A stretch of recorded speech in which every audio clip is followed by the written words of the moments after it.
l'approche par le travail ou la démarche ergonomique. Dans la continuité du cours de première sur les risques professionnels, voyons maintenant l'approche par le travail. Cette analyse des risques professionnels est une démarche a priori, c'est-à-dire, tout comme l'analyse par le risque, qu'elle va être mise en œuvre avant qu'il n'y ait eu un accident. Elle va venir compléter l'analyse par le risque, car elle va prendre en compte le contexte professionnel dans sa globalité, c'est-à-dire les critères de santé, l'efficacité dans la réalisation de la tâche, la satisfaction du travail effectué, ou encore les plaintes des différents acteurs de l'entreprise. Elle permet donc de prévenir des risques d'atteinte à la santé sur le long terme en recherchant des risques non visibles, tels que ceux par exemple liés à la charge mentale. Alors voyons maintenant comment se met en place cette démarche d'analyse.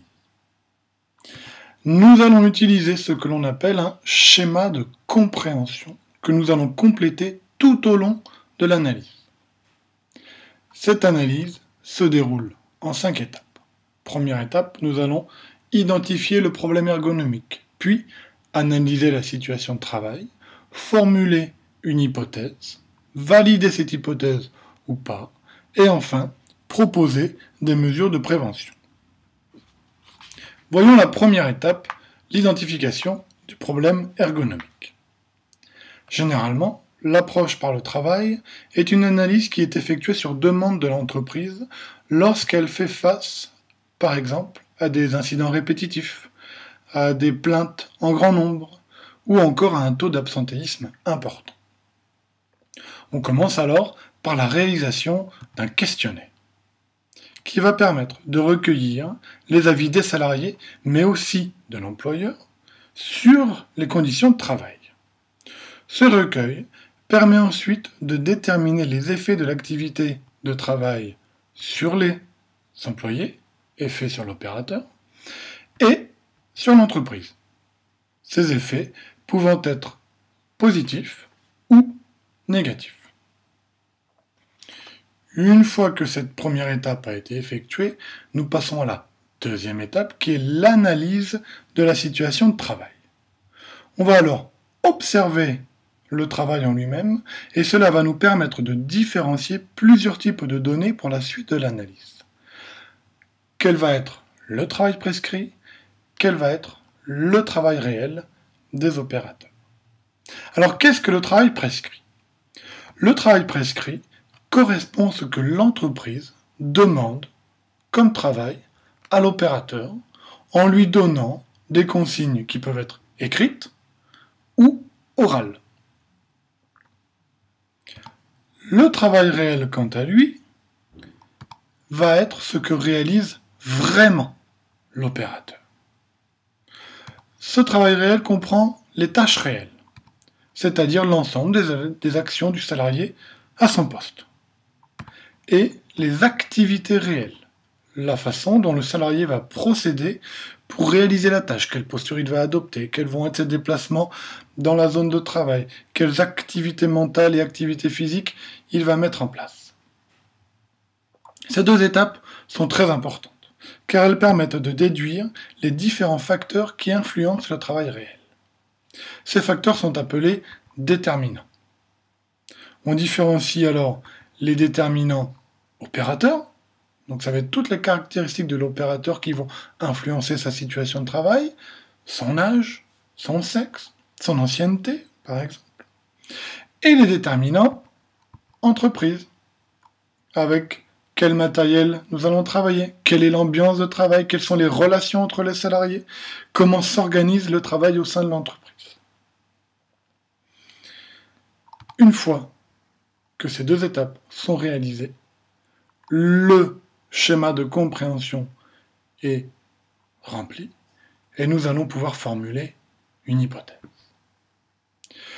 Pour formuler cette hypothèse, eh bien nous allons regarder notre schéma de compréhension. Et on va rechercher des relations de cause à effet entre les déterminants, le travail réel et les effets opérateurs ou entreprises.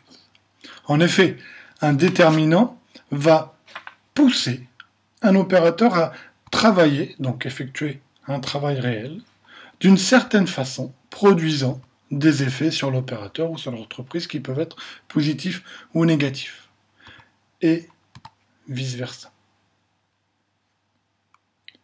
Pour formuler une hypothèse, il faut donc que l'on choisisse un effet, que nous recherchions les activités réelles ayant entraîné cet effet, donc généralement ce problème, et que nous puissions relever quel est le déterminant correspondant.